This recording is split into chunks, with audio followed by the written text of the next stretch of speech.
right? Shalom. Shalom. Before I begin this lesson, I'd like to give all praises, honor, and glory to Yahweh, Bahashem, Yahweh Shai, Bahashem, Ruach HaKodesh. Double honors to my teachers, the apostles, the bishops, and the elders of Great Millstone, the men whom I've learned this truth from.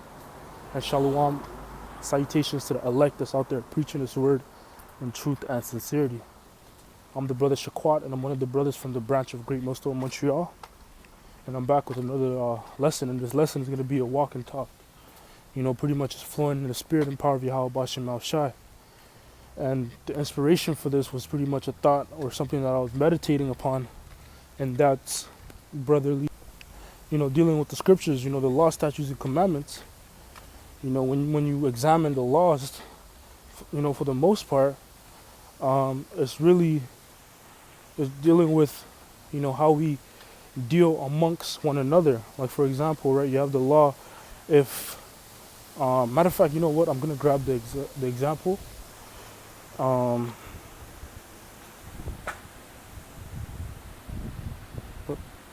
But if you see something that's your brother's and you see it lost and you know that it belongs to him, hey man, don't just turn a blind eye to it, but if he's not around, pick it up and hand it to him, right? Pick it up and wait for him to come around, and or go give it to him if you know where he lives, right? So examples like that, right? But there's countless examples too that are along those lines, right? So this is Deuteronomy 22 and verse 1. It says, "Thou shalt not see thy brother's ox or his sheep go astray, and hide thyself from them," right? So if you see something, any of your brother's belongings, right? If you see it go astray, for like the example is given us now, it's a sheep or an oxen, right? Which are valuable, things, right? Because in the ancient world, that was a part of your wealth, right? Your sheep, your oxen, your cattle, right? But the scriptures are saying this law is going into, if you see your brother's valuable assets, which is a sheep or an oxen, go astray, don't just turn a blind eye to it. All right? It says, it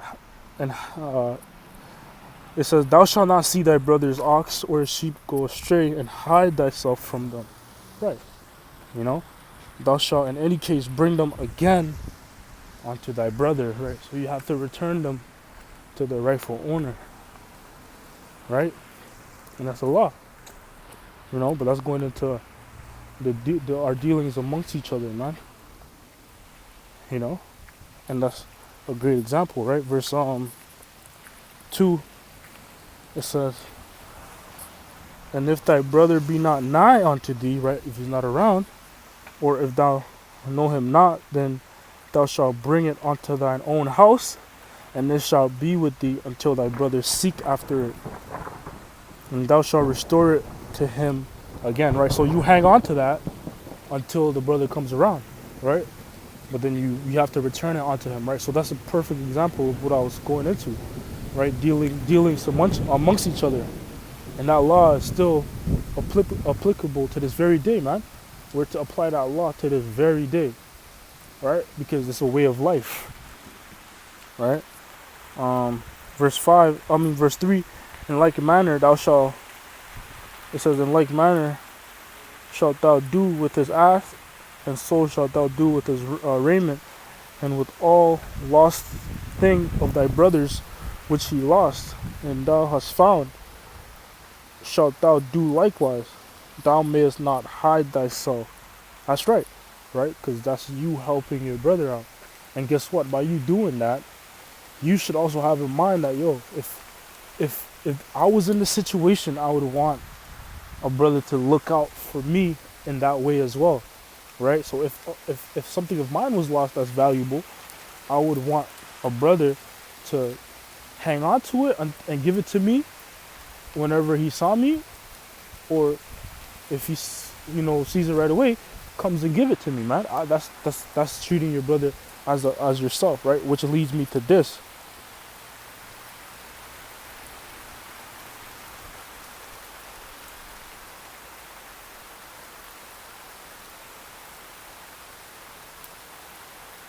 Um,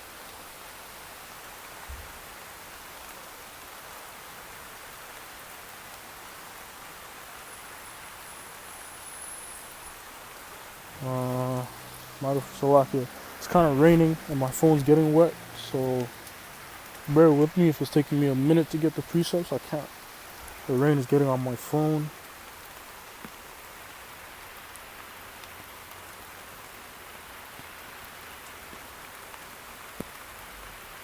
Damn, it's really coming down. Uh,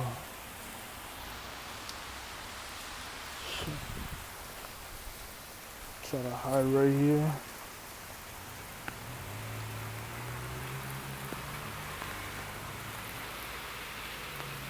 Salakia, bear with me while I find some shelter somewhere. Mm.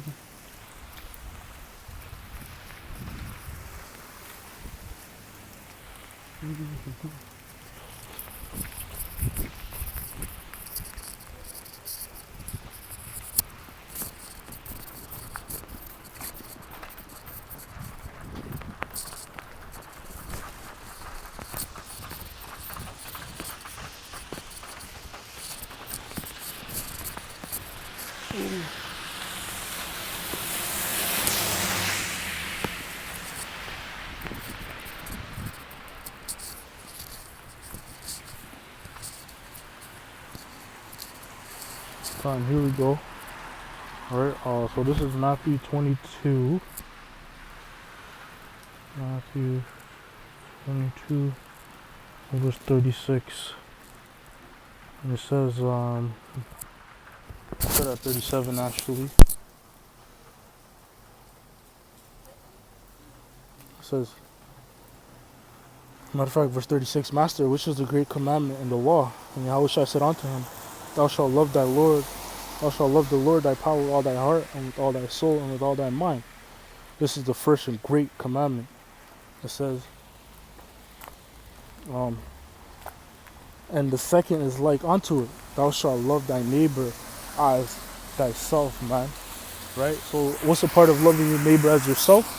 It's treating him the way that you would want to be treated, right? And the example that that the law gave us was if you saw something that, if you saw a belonging of your brother, pretty much misplaced or go missing, and you know that it belongs to him, or you might not know, but you might hang on to that thing. You might not know that it belongs to him, but you know it's not yours, or you found it.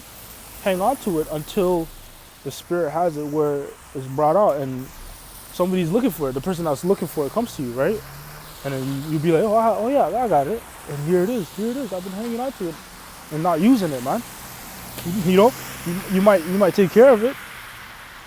You know, you take care of it, of course, right? For in the case of a sheep and oxen, you're gonna take care of it. You might feed it. You might hang on to it and treat it like it's your own, right? You know, and that's in any case, man. Or you find a brother's wallet, you know, you see a brother's shoes or piece of clothing, you hang on to it, right? You care for it like it was yours. You care for it like you would want someone to care for something that's valuable to you, right? That's a part of treating your brother as yourself, right? So this is Matthew 22 and verse 39. The second is like unto it, thou shalt love thy neighbor as thyself. On these two commandments hang all the law and the prophets, man. So each and every law pretty much summarizes or trickles down to what? Loving the Heavenly Father Yahweh, you know, with all your might, soul, and spirit, and treating your brother as yourself, right? So that's what all the law goes into. For the most part, that's what it narrows down to. That's what Yahweh Shai said, right? You know, and the reason why, you know, I brought this out too, you know, another example I can give was in the world, I had a encounter with one of my friends, right? But that specific friend, after this situation, I started looking at that friend sideways, right? So pretty much I asked a friend, I gave him some money to buy a Whopper, you know, because this was a while ago, long ago. You know, Whopper Wednesdays, we had a deal on a Whopper, which is a burger, right? A Burger King, which I don't eat Burger King no more. I was in the world. This is just an example I'm using to clarify, right? But I gave my friend the money to buy me that Whopper, right? And he did, right? He took the money, he went and bought the Whopper. Um, once he bought it, he because I remember I had something to do and I had left, but I had came back later on in the day, right? But that friend, he pretty much bought the Whopper, right? And he claimed that I wasn't around and he couldn't find me, and he ate the Whopper. He ended up eating the Whopper, right? Because he claimed that, yo, I came back and you weren't here. I asked around for you, then I just went home. I didn't want to keep it in the fridge. I ate it, you know? Which, come on, bro, it's not your burger. I'm the one that gave you the money. That's pretty much my money for me to eat. And I hadn't ate all day, right? I was looking forward to eating that Whopper, right? But that friend, after he did that, he ate he knew. He didn't wait for me. He didn't consider how I felt or what was going on with me, whether I was hungry or not, right? He didn't know whether that was going to be my only meal that day. He didn't consider that. He just, his greed took hold of him, man. And what happened? He ate my Whopper, without even hanging on to it. Not even putting it in the refrigerator until I came around and giving it to me, right? So that's another example of that, man. But in the spirit, through the spirit, even though, I wasn't in the truth yet, I realized that, something is off with this friend. He's not right. Because how could you just do something like that? How could you be so selfish to that extent? Right? It doesn't make sense. That means your spirit's not right.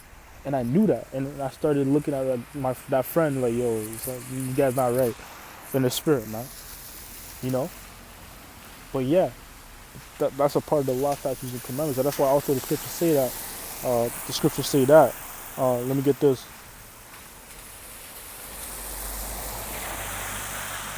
This is Romans 2 and verse 14.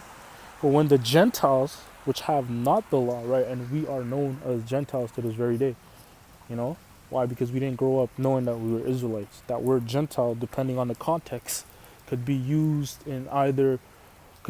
meaning a natural Gentile, which is an actual heathen, or it could also be used in the sense of an unnatural Gentile, which is an Israelite foreigner, an Israelite that didn't know he was an Israelite, that grew up amongst different heathens and pretty much took hold of those heathenistic customs, right? But depending on the context, that's when you filter in which word fits where, whether it's the natural Gentile or the unnatural Gentile. And in this case, it's the unnatural Gentile. It's an Israelite that grew up amongst, or that grew up in a heathenistic way of life, right? And that's us.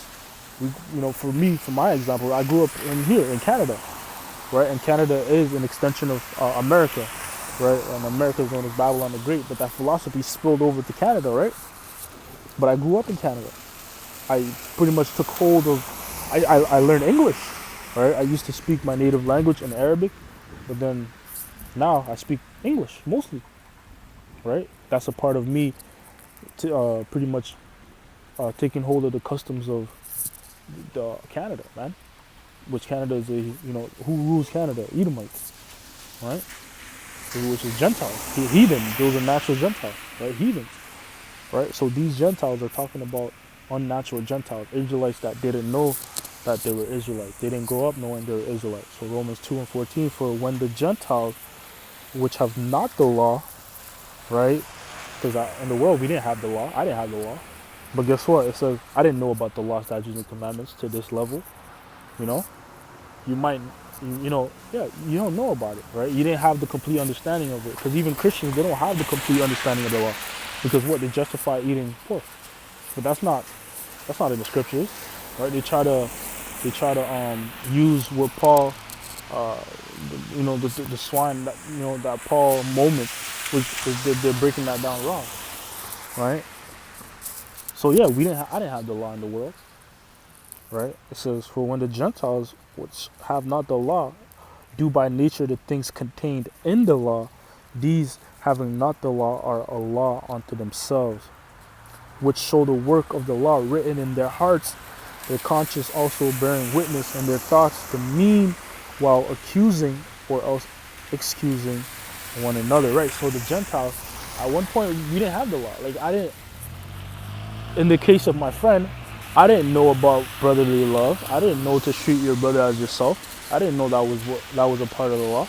But guess what? In the spirit, I kind of sensed that because the law was already written within me, which also goes to prove that I'm an Israelite, right? But the law was written within me, to the point where I was like, yo, I looked at that friend like off, because I knew that in the spirit, I didn't knew that's not how you're supposed to deal with one another, right? So that's why that didn't sit right with me, right? Because you're really supposed to treat your brother as yourself, right? So with that, Lord willing, this blessing.